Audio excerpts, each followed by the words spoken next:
श्री राधे मित्रों, हम बात कर रहे हैं 12वें घर में अगर हमारा कोई ग्रह बैठा है तो हमारे जीवन में क्या प्रगति क्या लाभ देगा।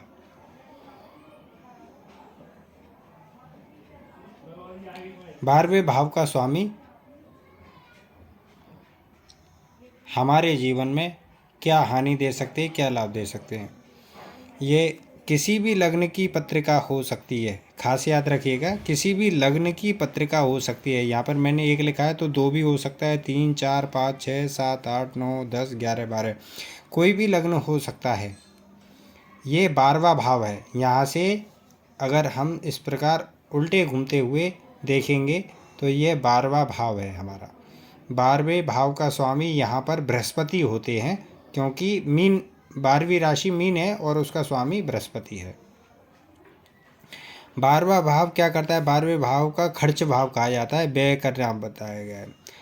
यह हर प्रकार से मुक्ति देता है, रोगों से मुक्ति देता है। नींद बहुत आती है। इस भाव के कमज़ोर होने से व्यक्ति को नींद नहीं आती है रात में। अगर यह भाव मजबूत है तो बहुत ज़्यादा नींद आती है। ऐसा भाव बहुत ज़्यादा एक्टिवेट हो के जाता है तो नींद में चलना भी हो जाता है, नींद में बड़बड़ाना भी हो जाता है। जब यह पाप ग्रहों से संबंध रखने लगता है या राहु से संबंध होता है या केतु से संबंध होता है तो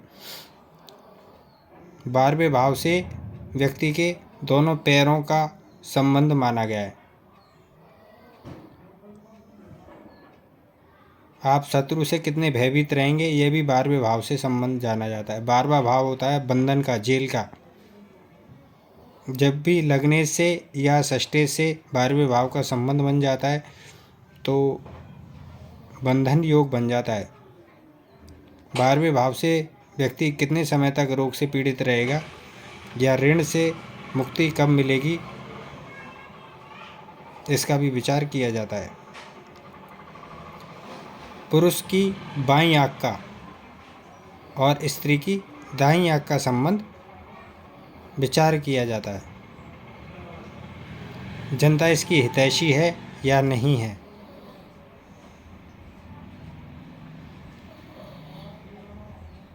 त्याग का विचार भी 12वें भाव से किया जाता है। 12वें भाव से प्रथम विवाह टूटने का और दूसरी स्त्री से संबंध या दूसरे पुरुष से संबंध हो जाएगा, ऐसा भी बताया जाता है। तो हमें देखना है 12वें भाव का स्वामी कौन है। यहाँ पर देवगुरु बृहस्पति कैसे हैं और चंद्रमा कैसे हैं। अगर 12वें भाव में सूर्य बैठे हैं, 12वें भाव में केवल सूर्य बैठे हैं तो सूर्य होता है हड्डियों का कारक, आत्मबल का कारक, नेत्रों का कारक। ऐसा व्यक्ति अपने शरीर का और नेत्रों का अधिक उपयोग करता है और सूर्य पीड़ित होता है 12वें भाव में, और जल्दी ही नेत्रों में या हड्डियों में कमजोरी आ जाती है, कैल्शियम की कमी दिखाई देने लगती है, ऐसा माना गया है। जिस किसी के भी चंद्रमा 12वें भाव में बैठे होते हैं तो चंद्रमा होता है मन का कारक, मन का खर्च होना, मन का व्यय होना। जब तक शांत नहीं बैठ पाता है, बहुत कुछ उथल पुथल ही रहती है। घूमने फिरने का एक शौकीन तब तक उसके मन में नहीं पड़ती है। चंद्रमा ग्रह से अस्त के विचार ज़्यादा आएंगे। अगर भाव में हैं पराक्रम दिखाने, रक्त का, परिश्रम का, तो जिनके मंगती अपनी को बहुत है, छोटे भाई नहीं बनते हैं तो अर्थ ही परिश्रम दिखावे के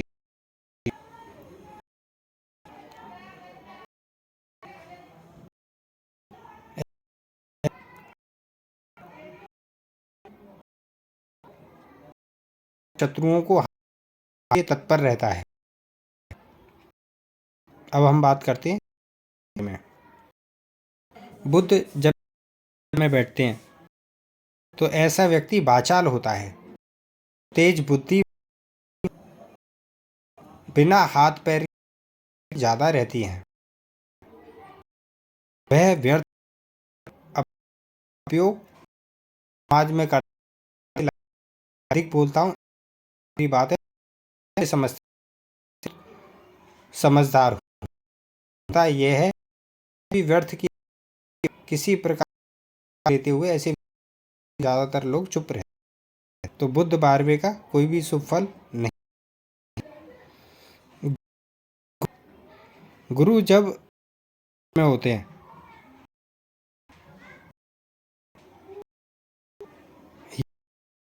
ऐसे व्यक्ति चंद्र कुंडली भाव में होते हैं तो ध्यान देते हैं, दर्शन कर जो नहीं मार्गदर्शन से भी आते हैं या जानकारी देने लग जाते, अपने आप को दर्शक समझ लेते और रहते हैं।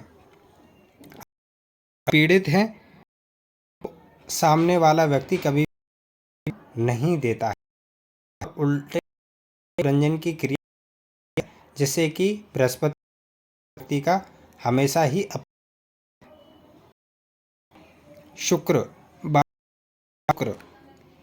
शुक्र एक ऐसी, अगर और शादी से पहले व्यक्ति ने अनेक स्त्रियों के साथ बनाए हैं तो शादी के बाद दुख इनके जीवन में ही आ जाता है। स्त्री का सम्मान। शुक्र क्या होता है? देवीय कृपा होती है। शुक्र क्या होता है? शुक्र धन होता है।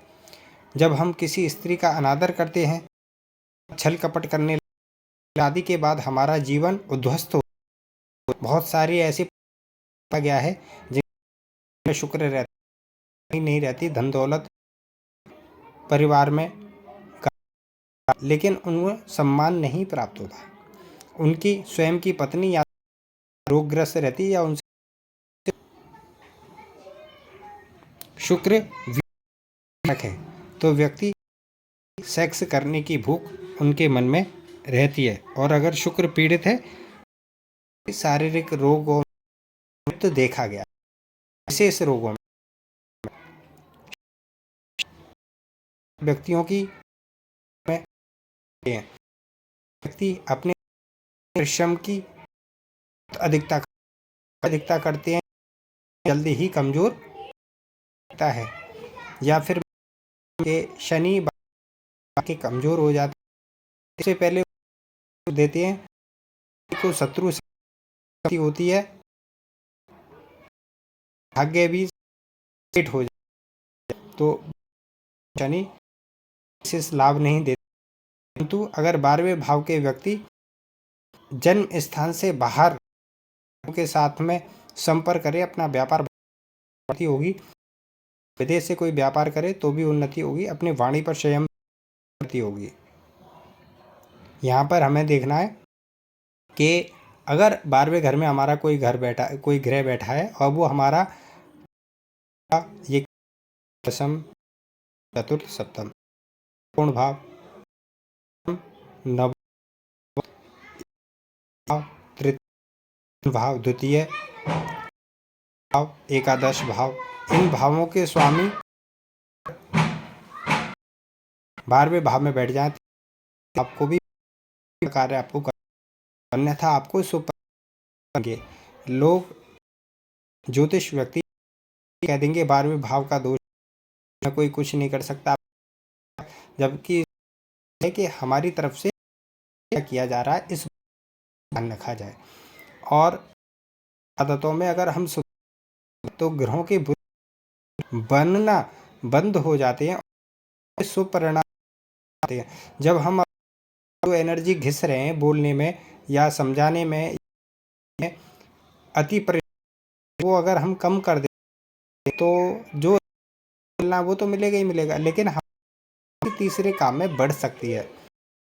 तो समझदारी से हम एनर्जी या अपनी शारीरिक क्षमता को बचा करके भी लगा सकते हैं। हम फालतू का एफर्ट करते हैं और अब नहीं मिल रहा होता है। अगर हम बाहुबल का उपयोग करने के बल का भी उपयोग किया जाए, भाव में जो हानि हो वह भी हमें नहीं होगी। पर 8वें और 12 जब ग्रह बनाते हैं विपरीत बनते हैं। सरल नामक मैं चुका हूँ, तो हमारे YouTube चैनल पर सकते हैं। अगर आपका कोई प्रश्न सकते हैं, इसमें कई जानकारी देने में दुख नहीं होगा। अगर आप पूर्ण हैं अपनी पत्रिका बर्थ डिटेल हमें दे के साथ कुछ फीस ही कर